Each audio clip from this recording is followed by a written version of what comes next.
하나님께서 우리를 불러주셨습니다. 예배를 준비하고 기도하고 함께 나왔었던 이들 가운데 하나님께서 그 마음을 기뻐 받으시고 긍휼히 여기시는 하나님의 역사가 임할 수 있기를 소망하고 축복합니다. 아멘. 오늘 말씀 보도록 하겠습니다. 31장 1절입니다. 야곱이 꽤 부자가 됐습니다. 이제 야곱의 나이가 많이 들었습니다. 야곱이 77세 고향을 떠나서 왔습니다. 그리고 지금 20년이 됐습니다. 아내를 위해 가지고 수고한 게 14년. 그리고 이제 떠나려고 하니까 야, 너 내가 삭슬 줄 테니까 거기 집에 여기 좀 더 일해라 라고 해가지고 6년을 더 일을 했었습니다. 그럴 때 이제 야곱이 이제 언제 갈까 이런 생각들을 하고 있었는데 이 외삼촌의 아들들이 자신을 보는 눈이 이전과 같지 않은 겁니다. 전에는 양떼가 번성하면 너 참 잘했다. 야, 너가 오니까 우리 집에 복이다. 너무너무 잘 되었다. 막 이렇게 칭찬하고 외삼촌도 좋아하고 그 아들도 좋아했습니다. 왜냐하면 그게 다 자신의 돈이 되고 재물이 되니까 좋아했던 것이죠. 근데 이제 그들의 낯빛이 변하게 됩니다. 그들이 시기하게 됩니다. 질투하게 됩니다. 삭슬 본격적으로 주기 시작하니까 이 야곱이 원했던 내가 점 있는 것을 주십시오라고는 점 있는 것이 크고 얼룩이를 내게 주십시오라면 얼룩이들이 잘 자라는 그 모습을 보면서 질투가 나기 시작하는 겁니다. 여러분 질투와 시기가 생기게 되면 사람을 보는 눈이 미어지게 됩니다. 그리고 그 말투가 좋지 않게 됩니다. 교회 안에서도 그럴 때가 있죠. 그가 하나님 안에 예배하는 모습, 모하는 모습들이 그 복을 받는 모습들이 질투가 나고 시기가 된다면 그를 바라보는 말과 행동들이 좋지 않게 되는데 외삼촌의 아들들이 그 야곱을 보고 하는 말이 이렇게 거칠어지기 시작했습니다. 이제는 그들의 말이 이렇게 이야기합니다. 야곱이 우리 아버지의 소유를 다 빼앗았다. 우리로 말미암아 우리 것을 다 빼앗아서 이 재물을 얻은 것이다 라고 이야기합니다. 야곱은 누구의 것을 빼앗지 않았습니다. 자신의 수고한 것을 하나님께서 주신 것이고 실질적으로 피해를 입고 그 안에 14년을 일하고 무임금으로 봉사를 하고 그리고 다시 6년의 일을 했었던 것은 야곱이었고 수고한 것은 그였었습니다. 2절입니다. 야곱이 라반의 안색을 본즉 전과 같지 아니합니다. 라반 외삼촌의 모습도 외삼촌의 아들들도 다 자신을 향해서 질투하고 시기하는 그 모습을 보면서 이제 이게 내가 출발해야 되는가라고 하는 그러한 고민을 하고 있습니다. 3절의 말씀입니다. 그러한 때에 하나님께서 야곱에게 나타나셔서 너의 조상의 땅에게로 돌아가라. 내가 너와 함께 있으리라 라고 이야기를 하십니다. 하나님은 한결같이 이야기하시는 첫 마디가 있습니다. 그 첫 마디가 무엇이냐면 내가 너와 함께 하리라 라는 그 말씀이었습니다. 야곱이 77세에 고향을 떠나서 갈 때도 하나님은 베델에서 그렇게 이야기하셨습니다. 내가 너와 함께 할 거야. 그리고 고향으로 다시금 돌아가는 그 길 가운데 두렵고 떨림이 있었을 때 하나님은 이야기하십니다. 내가 너와 함께 할 거야 라고 이야기하십니다. 우리 청년들이 군에 들어왔었을 때 군으로 처음 출발을 할 때 떨림, 두려움, 설렘이 있었을 것입니다. 그때 그 교회에 첫 발을 내디뎠을 때 하나님은 그 군으로 첫 발을 내디뎠을 때 하나님은 동일하게 말씀하여 주십니다. 내가 너와 함께 할 것이다. 내가 너를 가정으로 잘 돌아가게 할 것이다 라는 하나님의 약속이 믿음의 사람들 가운데 있습니다. 일단 우리 청년들이 집으로 돌아가게 됐을 때도 저는 마냥 좋을 줄 알았습니다. 근데 그들의 이야기를 들어보면 이제 집에 돌아가서 내가 무엇을 해야 될까? 학업, 또 진로, 직장 여러 가지 것 가운데 내가 어떻게 할까라고 하는 그 마음의 설렘과 두려움이 있다라고 하는 그 이야기를 들은 적이 있습니다. 야곱도 지금 이렇게 돌아가야 하는 그때 가운데 형을 어떻게 만날까? 아버지를 어떻게 만날까? 내가 가는 길은 어떠할까? 여러 가지 생각이 들었을 것입니다. 그랬던 그 출발을 다시금 복귀를 준비했던 그를 또 청년들로 말하면 이제 저녁을 준비하고 가정으로 돌아가고 새 일을 해야 되는 그를 향해서 하나님은 동일하게 이야기하십니다. 내가 너와 함께 할 것이다. 돌아가라. 내가 너를 지킬 것이다. 약속하시고 말씀하시고 이루시는 그 하나님을 보게 됩니다. 우리 신앙 가운데 가장 중요한 것은 무엇이냐? 임마누엘, 내가 너와 함께하리라.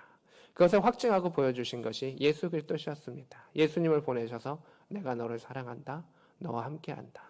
죽을 때까지도 너와 함께하고 죽음 이후에도 내가 너와 함께하고 영원히 너와 함께하기를 원한다라고 하는 그 사랑의 고백이 예수 그리스도시요, 예수 그리스도의 십자가요, 예수 그리스도의 부활의 사건인 것입니다. 우리는 그 하나님의 사랑을 받았기에 그 하나님의 사랑을 고백하고 이곳에 예배하고 찬양하며 만왕의 왕이신 그 하나님을 높이는 것이 우리의 예배 자리인 것입니다. 오늘도 야곱을 찾아오셔서 내가 너와 함께하리라 라고 하셨던 그 하나님의 은혜가 말씀을 사모하며 하나님을 사랑하며 주 앞에 하나님 나를 인도하여 주십시오라고 고백하는 믿음의 백성들 가운데 하나님의 사랑과 그 은혜가 임마누엘의 역사가 함께하심의 역사가 늘 임할 수 있기를 축복합니다. 아멘. 그의 할아버지의 나이와 완전히 바꾸어서 하죠. 그의 할아버지는 75세에 이렇게 하란에서 떠나왔는데 야곱은 반대로 77세에 글로 올라가게 되죠.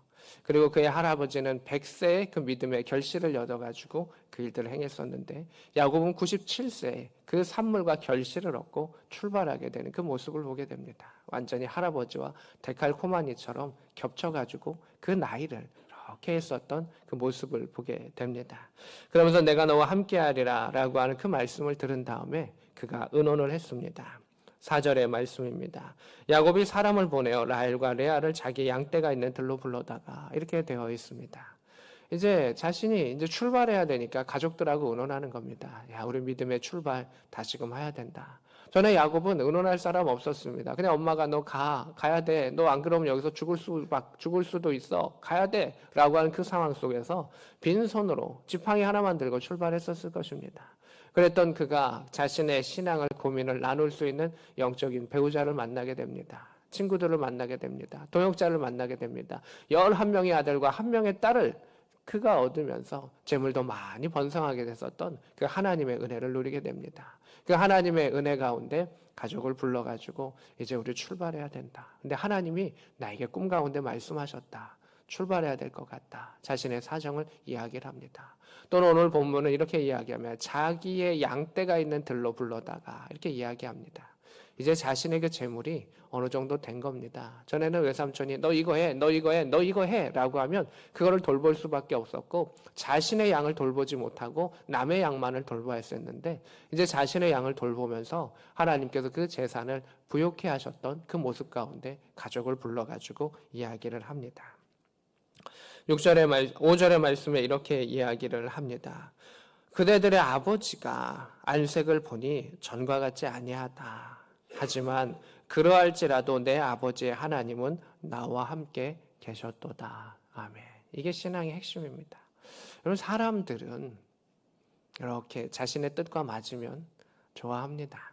근데 자신의 뜻과 다르면 어린아이 같은 모습을 보이면서 반대하고 부딪히고 시기하고 질투하고 깎아내리고 이게 사람의 모습입니다. 라반 외삼촌이 그렇게 했을지라도 하나님은 나와 함께 계시다. 이것이 흔들리지 아니했던 야곱의 그 모습이었던 것입니다. 우리 안에 좋아 보이는 사람들도 있었고 이러저러한 사람들도 있었고 또 이러한 모습에 있는 사람들도 있을 것입니다. 하지만 이렇게 살펴보면 그 안에 시기도 질투도 자신이 하고자 싶었던 개인적인 그러한 신앙의 모습도 막 있으면서 불편함들이 나타나죠. 하지만 우리가 신앙생활을 계속할 수 있는 것은 교회를 지킬 수 있는 것은 가장 중요한 것은 하나님이 나와 함께 하시다는 겁니다. 그리고 그 일들을 위해서 하나님께서는 야곱에게 나타나시고 역사하시는 것을 보게 됩니다. 6절입니다. 그대들도 알거니와 내가 힘을 다하여 그대의 아버지를 섬겼다라고 말합니다. 믿음의 사람은요, 이 모습이 있습니다.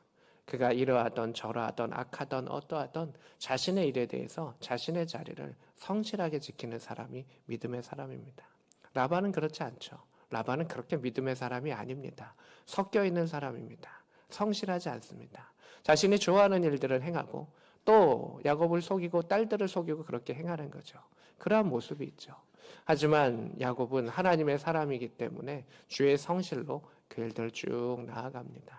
자신의 입을 지키고 마음을 지키고 쭉 20년의 그 지킴의 그 시간들을 그가 갔었던 것을 보게 됩니다. 7절입니다. 그대들의 아버지는 나를 속였다. 품삯을 10번이라 셀 수 없을 만큼 변경하였다. 그러나 하나님께서 그것을 막아주시고 나를 해치지 못하게 하셨다. 이것이 신앙인의 모습입니다. 우리가 성실할 수 있었던 것은, 기도의 자리를 지킬 수 있었던 것은, 세상은 변하고 세상은 자신의 마음대로 행하고 심지어 교회 안에 있는 자들도 예수 믿는다고 말하지만 함부로 말하고 함부로 행하지만 하나님은 우리를 지키시고 보호하시고 해치지 못하게 막으셨다는 겁니다.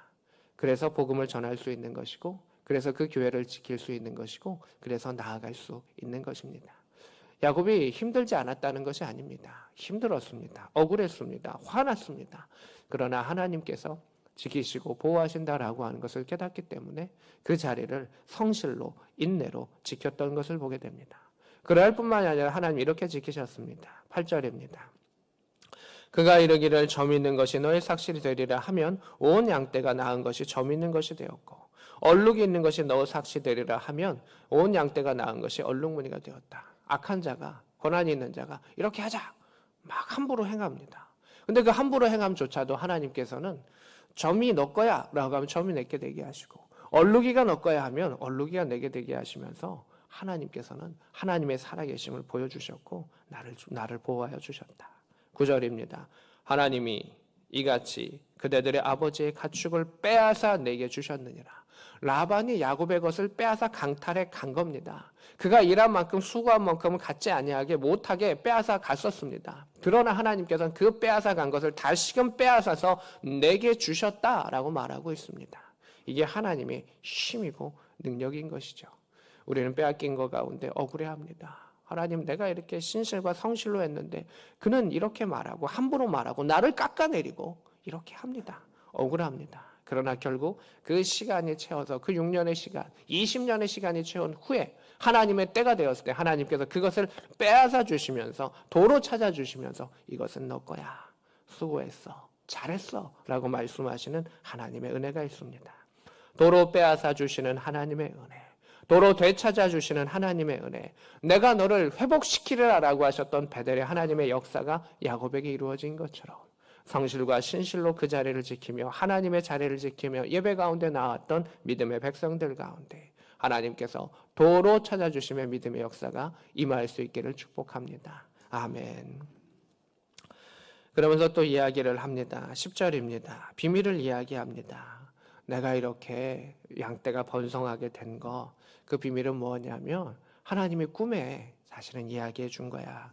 내가 나무의 껍질을 까가지고 이렇게 돼서 양떼가 임신한 것 같고 이렇게 한 것 같지만 실제로 하나님이 그것을 내게 보여주셔서 내가 점 있는 걸 달라고 얘기했고 또 얼룩이 있는 것을 달라고 했고 그것을 달라고 내가 요구했던 것이다. 내가 능력이 있어서 행하는 것이 아니라 하나님께서 꿈 가운데 나에게 보여주셔서 나를 인도하여 주셔서 내가 그렇게 한 것이다. 그 비밀을 이제 아내들에게 털어놓습니다.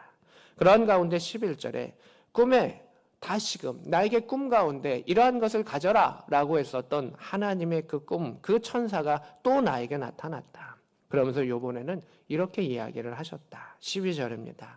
그 양떼가 얼룩무늬 있는 것, 점 있는 것, 아롱진 것 너의 것이야 라고 말했던 그 천사가 다시금 와서 이렇게 이야기했다.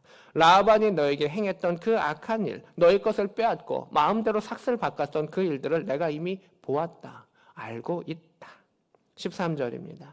나는 베델의 하나님이라 라고 이야기하십니다. 이게 참 의미가 있는 것인데요.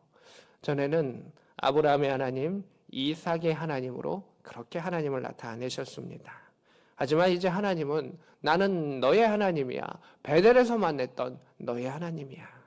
20년의 수고와 20년의 헌신과 그 일들 가운데 너는 나에게 의지했었고 너는 나에게 기도했었고 너는 나에게 엎드렸었다. 이제 나는 베델의 하나님, 그 너의 출발에 약속했던 그 하나님, 너의 하나님, 너와 그 20년을 함께했던 너의 하나님이야 라고 이야기하십니다.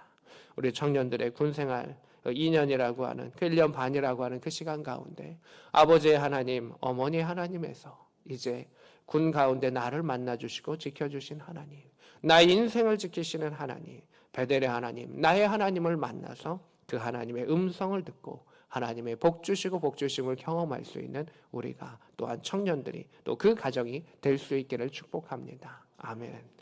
야곱의 20년의 시간은 나의 하나님을 만나는 시간이었습니다. 그것이 참 복되었습니다. 77년의 시간 가운데에 하나님은 복 주시는 하나님이라는 걸 알았지만 아직 나의 하나님을 온전히 체험하는 데는 연약함이 있었습니다. 근데 20년이라고 하는 그 용광로의 시간을 통해서 아버지 또한 그 할아버지의 하나님 가운데 정말 내가 엎드리는 하나님으로, 베델의 하나님으로 체험케 되면서 그 하나님이 다시금 나타나셔서 나는 너의 하나님이야, 베델의 하나님이야, 그때 너가 붙잡고 간절하게 도와주십시오, 살려주십시오 라고 말했던 그 하나님, 내가 너의 하나님이야. 너가 거기서 기둥에 기름을 부었다. 너가 그 교회에 첫 발을 내디디면서 그곳을 섬기면서 그 어려운 가운데, 그 잠 못 드는 그 일들 가운데 기름을 부으며 내게 약속했었다. 하나님 나를 건강하게 돌아가게 하시며 하나님 나와 함께 하시고 나를 지키시며 내가 참된 예배자가 되겠습니다. 하나님을 더욱더 잘 믿겠습니다. 예물 가운데 정결하며 이 모든 것이 하나님이 이루셨음을 내가 감사로 고백하는 그 예배를 하나님께 드리겠습니다 라고 고백했었던 그때를 나는 기억한다. 내가 너와 함께 했었고 내가 너를 지켰었고 너를 도왔다. 이제 너는 그곳에서 일어나서 너의 출생지로, 너가 가고자 했었던 그 고향으로 돌아가라. 내가 그곳에서 너를 번성케 할 것이고 그 땅을 너에게 줄 것이다. 그 이야기를 이렇게 이야기를 합니다. 영적인 그 환상과 영적인 꿈과 그 비밀을 이야기합니다. 그 영적인 꿈과 비밀을 이야기할 때 14절입니다. 라헬과 레아가 그 말에 대해서 동의를 하고 동감을 합니다. 이게 참 하나님의 은혜입니다.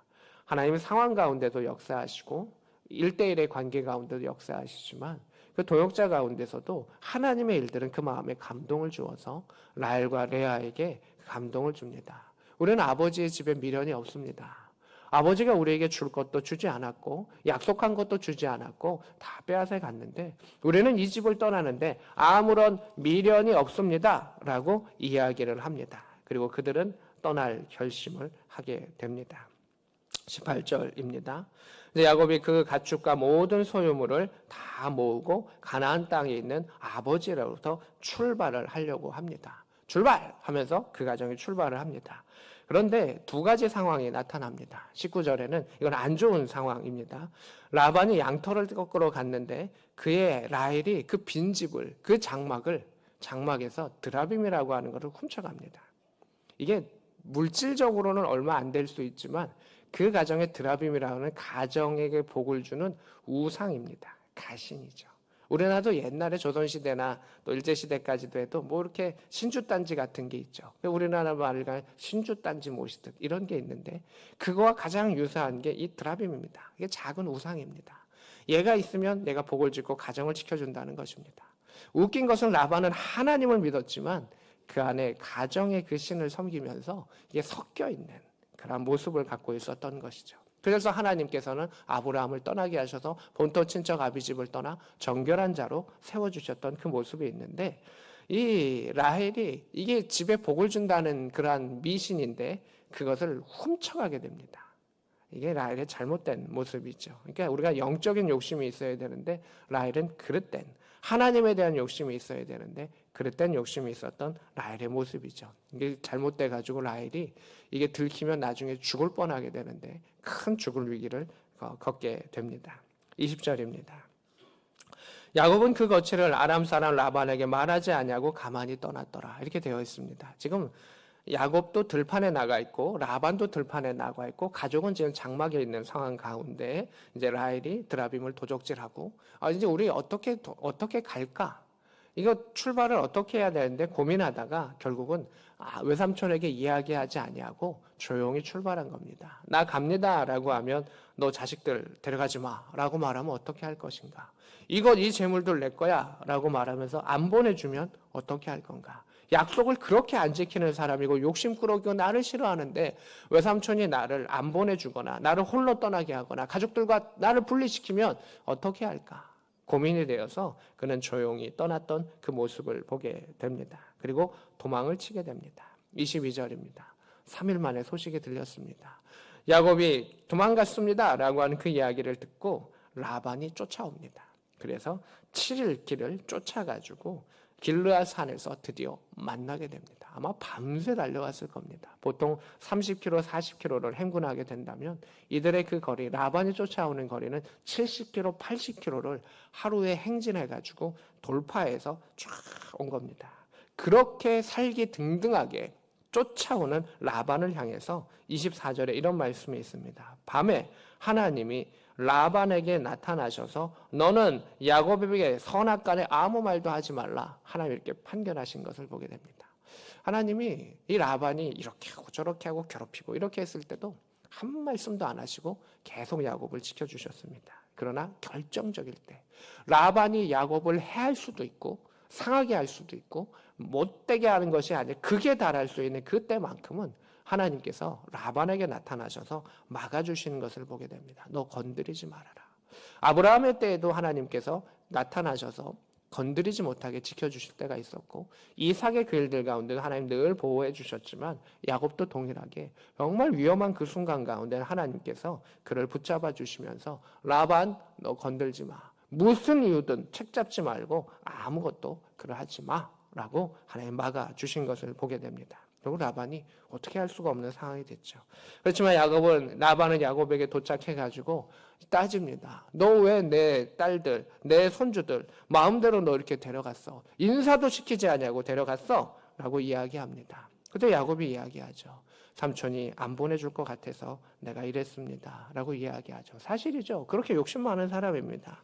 또한 라반은 이야기합니다. 너 왜 우리 집에 있는 그거 드라빔 우상 가져갔어? 그거 가져가면 어떡해? 라고 이야기하는데 야곱이 이야기합니다. 만약 그거 가져간 사람이 있으면 죽이십시오. 또한 외삼촌의 물건이 하나라도 나타나시면 내가 다 갚아드리겠습니다. 몇 배로 갚아드리겠습니다. 그 이야기를 합니다. 그러면서 자신의 결백을 주장하는 그 모습이 있죠. 다행히 라헬이 훔쳐온 그것은 발견되지 않았지만 라헬은 죽을 뻔한 위기를 이렇게 갖게 됩니다. 그러한 일들 가운데 야곱이 이제야 이야기하게 됩니다. 38절입니다. 내가 20년을 외삼촌과 함께 하였습니다. 외삼촌의 암양과 암염소들이 낙태하지 아니했습니다. 내가 순양을 먹지 아니했습니다. 우리가 그 억울함과 여러 가지 것을 이야기하고 싶을 때가 있습니다. 복수하고 싶을 때도 있고 갚아주고 싶을 때도 있고 이렇게 이야기하고 싶을 때가 있습니다. 그런데 야곱이 그것을 이야기하지 않고 참고 이야기했는데 결국 하나님께서 그것을 말할 수 있는 기회와 은혜를 주시는 것을 보게 됩니다. 아브라함에게도 그 기회를 주셨습니다. 너는 하나님의 사람이야. 브엘세바에서 그것을 허락하시면서 우리를 해하지 마. 넌 정말 하나님의 사람이야. 라고 이야기할 때 아브라함이 그를 꾸중하죠. 이러이러한 것을 너가 기억하느냐? 라고 이야기하죠. 이삭에게도 아비멜렉이 찾아와서 우리 하지 마십시오. 라고 이야기할 때 너희들이 나의 아버지 그 우물을 다 메웠고 이렇게 하고 악하게 하고 나를 쫓아낸 것을 기억하느냐? 그러면서 그것을 꾸중하게 됩니다. 그때 아비멜렉이 몰랐습니다. 라고 이야기하면서 하나님이 그 억울함을 풀어주시는 역사가 있죠. 오늘 야곱은 그 이야기를 합니다. 당신이 내가 당신에게 이렇게 성실하게 한 것을 기억하십니까? 39절입니다. 물려 찢긴 것은 내가 다 물어냈던 것을 기억하십니까? 낮에 밤에 도둑이 들면 외삼촌은 나에게 너 물어내라 라고 이야기하셨으면 나는 그것을 다 물어낸 것을 기억하십니까? 그것을 이제야 20년이 지난 후에야 이야기했던 것을 보게 됩니다. 꽁해서 복수해야지 그랬던 것이 아닙니다. 결국 하나님께서 그것을 말할 수 있는 은혜의 자리를 허락하신 것이죠. 40절입니다. 낮에 더위와 밤에 추위를 무릅쓰고 눈붙일 업질도 내가 지냈습니다. 41절입니다. 두 딸을 위하여 14년, 외삼촌의 양떼를 위하여 6년을 내가 봉사하였지만 삼촌은 나에게 품삯을 10번이나 바꾸셨습니다. 라고 그것을 이야기합니다. 근데 이것만 이야기하면 너 잘못했지 이 나쁜 녀석아 라고 말하는 것이 되는데 핵심은 42절인 겁니다. 그게 40이죠. 우리 아버지의 하나님, 아브라함의 하나님, 이삭의 경외하는 하나님께서 나와 함께 하셔서 나를 지키셨습니다. 라는 그 고백인 거죠. 이 고백이 되면서 하나님께서 그의 억울한 것을 다 풀어주시는 그 모습을 보게 됩니다. 하나님께서는 내 고난과 내 수고를 잊지 아니하시는 하나님이셨다. 그리고 오늘날 나의 나된 것은 하나님이 역사하셨다. 그리고 외삼촌을 책망하시는 그 하나님이 바로 나의 하나님이셨다라고 하는 것입니다. 그래서 우리는 언젠간 내가 이 말을 해야지, 언젠간 내가 복수해야지, 언젠간 내가 이렇게 해야지 라고 하는 것이 우리의 모습이 아니라 오늘도 나와 함께 하시는 신실하신 하나님을 믿으며 바라며 나아갔을 때 하나님께서는 우리를 높여주시며 존귀하게 하시며 그 마음을 이렇게 만져주시는 성령의 역사가 있습니다. 하나님께서 책망하실 것은 책망하시고 하나님께서 이루실 것은 이루실 것입니다. 그 르호봇의 역사를, 브엘세바의 역사를 소망하며 나아가는 자들 가운데 하나님께서 악하고 더러운 것들은 멸하게 하시며 승리케 하시며 존귀케 하시며 그 수고한 모든 것들을 하나님 인정하시는 그 때를 경험할 수 있는, 브엘세바를 경험할 수 있는 복된 자가 우리가 될 수 있기를 소망하고 축복합니다. 아멘. 그러한 일들 가운데 이제 이들이 돌무더기를 쌓습니다. 48절입니다. 이 무더기 탑을 쌓아가지고 증거가 된다 해서 갈르엣이라고 이야기하고 49절에 미스바라고 이야기를 합니다. 그것을 세웁니다. 우리 언약을 세우자. 아브라함과 이삭은 우물을 통해서 약속을 했었고 이들은 지금 우물을 할 수 있는 그곳이 아니었기 때문에 돌탑을 쌓아서 약속을 하게 됩니다. 그 약속은 52절에 나옵니다. 이 무더기가 이 탑이 증거다. 너는 이것을 넘어와서 나를 해하지 말아라. 나도 이것을 넘어와서 해하지 아니할 것이다 라고 이야기합니다. 그것은 무엇입니까? 야곱의 힘이 강성하다라고 하는 것을 의미합니다. 아브라함에게 아비멜렉이, 이삭에게 아비멜렉이 너는 하나님의 사람이라 우리를 해하지 말라라고 말했던 것과 동일하게 야곱에게 그 은혜를 주셨던 하나님의 능하심을 보게 됩니다. 빈손으로 왔던 자가 우리를 해하지 마십시오. 빈손으로 왔었던 아브라함과 이삭과 야곱이 민족을 이루게 하시고 두 때를 이루게 하시고 능력을 이루게 하시고 군대를 이루게 하셨던 하나님의 역사가 있습니다. 오늘도 우리가 하나님의 그 때를 다 지나가며 하나님의 때를 겪으며 그 가운데 성실과 신실과 여호와와 함께 했을 때 이르게 하시고 돌이키게 하시고 회복하게 하고 함께 하시는 하나님의 역사를 우리가 이 말씀처럼 이룰 수 있기를 축복합니다. 아멘. 그러면서 이야기를 합니다. 53절입니다. 아브라함의 하나님, 나홀의 하나님, 그들의 조상의 하나님은 우리 사이에 판단하옵소서 하매라고 이야기하는데 야곱이 그의 아버지 이삭의 경외한 일을 가리켜 맹세하고 이야기합니다. 그들의 약속 가운데 그 외삼촌은 아브라함의 하나님과 나홀의 하나님만을 고백했습니다. 이삭은 이야기합니다. 야곱은 이야기합니다. 나의 아버지 이삭이 나를 축복하셨고 그 축복 가운데 내가 만났던 그 하나님, 그 하나님의 이름으로 맹세하면서 쫙 일어났었던 그 모습을 보게 됩니다. 55절입니다. 결국 라반이 아침에 일어나 손자들과 딸들에게 입맞추고 그들을 축복하고 떠나고 고향으로 돌아갔더라. 그 악한 자를 다 이렇게 하나님께서 정돈해 주시면서 인도하시는 그 하나님의 역사를 보게 됩니다. 우리가 삶을 살아가면서 교회 안에서, 군 안에서, 일터 안에서 억울한 일도 있고 화나는 일들도 있고 여러 가지 있을 것입니다. 그러나 우리가 성실할 수 있는 것은, 우리가 견딜 수 있는 것은 하나님의 인자하심과 하나님의 성실하심 속에서 하나님 우리를 사랑하시고 복 주시고 우리와 함께 하신다는 겁니다. 오늘도 그 사랑하시는 그 하나님의 함께 하심을 누리는 가운데 우리의 수고를 보시고 살피시는 그 하나님을 경험하는 자들 가운데 복 주시고 인치시고 지키시는 하나님의 역사를 경험할 수 있는 이 말씀 안에 있는 모든 자들 될 수 있기를 우리 주 예수 그리스도의 이름으로 축복합니다. 아멘.